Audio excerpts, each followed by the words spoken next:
some new scripts that did a couple of things, but one that helped us to laugh and talk about some important issues in our community. And sometimes when those important issues come up, we use humor to get through them. Doesn't make them any less painful, but it helps us take it in and be able to keep moving forward to do the action that we need to do. So I wanted to make sure that we had women in these plays. And there's something called the Bechtel test. There's a comic strip writer named Andrea Bechtel, and she came up with a few points, and she said that every script really should have at least 2 women in it. And those 2 women should be able to have a conversation that isn't about men. And she said, and right now, if you look at that year that she said this, the current list of Academy Award nominees, none of them passed this test. And if you start looking at lots and lots of scripts, you'll find that none of them pass this test. And I wanted to focus on the African American community, and I said, so if we talk about scripts with African American women, you'll have even fewer successes. And particularly if you have even just one of those women be over 40 years old, that we write these people off in our society as if they don't exist, as if they aren't important. So we have this crazy criteria to put these things in, and some people were saying, okay, well, that's nice, Aldo, the sociological elements in the play, but what happens if you only get like 1 or 2 scripts? Like, well, we'll see what happens. And we did get 1 or 2 and 10 and 20 and up to 80 scripts that came in for people who were talented enough, creative enough to write some scripts. And the last 3 are just wonderful, And we have today Jamal Williams and Bree Knight, who actually helped write some of those great final scripts. And it's such a pleasure to have you here.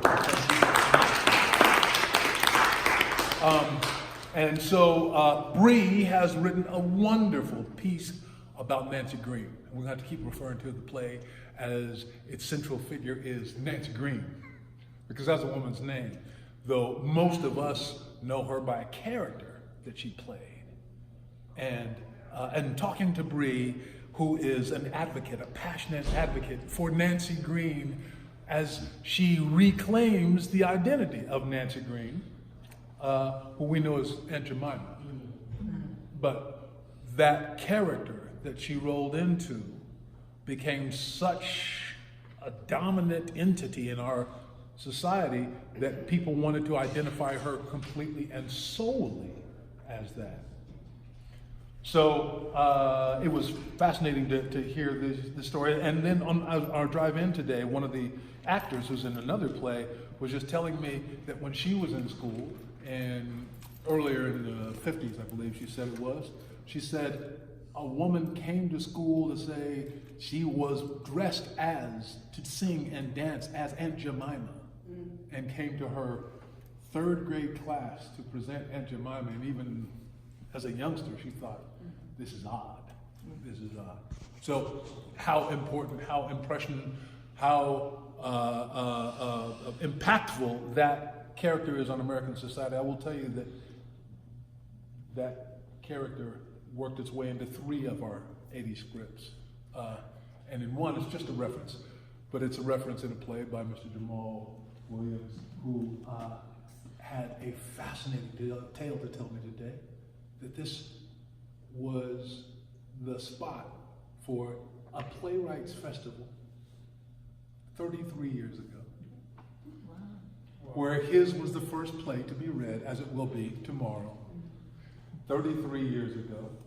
And it was a festival that he produced.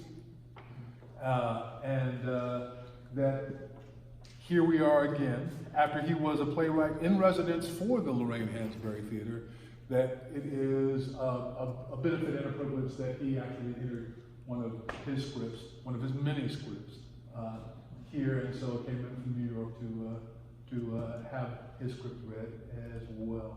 I'm going to let them speak to you a little bit, and lo and behold, our 3rd playwright has shown up. Ladies and gentlemen, Cleavon Smith has come in the room. So, and Cleavon has written a terrific piece called Flow. And so we'll get to hear now from all 3 of our playwrights. We'll start here with Jamal, and then Bree, and then Cleavon. Thank you.